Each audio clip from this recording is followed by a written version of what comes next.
গর্ভাবস্থায় পেট টানটান বা শক্ত হলে করণীয় পর্যাপ্ত পরিমাণ পানি পান করতে হবে। সাধারণত শরীরে যদি পানির অভাব থাকে তখন পেটে টান অনুভূতি হতে পারে। এই জন্য দিনে কমপক্ষে 2 থেকে 3 লিটার পানি পান করা উচিত। খাবার গ্রহণে আপনাকে অবশ্যই সতর্কতা অবলম্বন করতে হবে। যদি কোষ্ঠকাঠিন্যের ফলে পেট শক্ত হয়ে আসে তাহলে সারাদিনে অল্প অল্প খান, তবে কয়েকবার খান।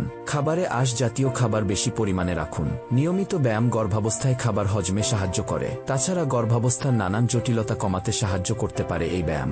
গবেষণায় দেখা যায় যে গর্ভাবস্থায় নিয়মিত ব্যায়াম গর্ভবতীর জন্য নিরাপদ ও কার্যকর। যদি বুঝতে পারেন আপনার ব্র্যাক্সটন হিক্স সংকোচন হচ্ছে, তবে আপনি নিজের অবস্থান পরিবর্তন করে ফেলুন। যেমন, যদি আপনি দাঁড়িয়ে থাকেন তবে বসে পড়ুন বা শুয়ে পড়ুন, তবে দ্রুত জায়গা পরিবর্তন না করে ধীরে ধীরে করুন। গর্ভাবস্থায় অবশ্যই প্রতিদিন পর্যাপ্ত পরিমাণে বিশ্রাম নেওয়া গুরুত্বপূর্ণ।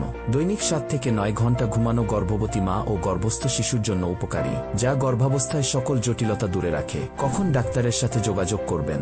গর্ভাবস্থায় পেটে যদি বেশি শক্ত হয় এবং তীব্র বেদনাদায়ক হয়, গর্ভাবস্থায় পেট শক্ত হওয়ার সাথে সাথে শ্বাসকষ্ট থাকলে, 1 ঘন্টার মধ্যে যদি 4 বারের বেশি পেট টান হয়,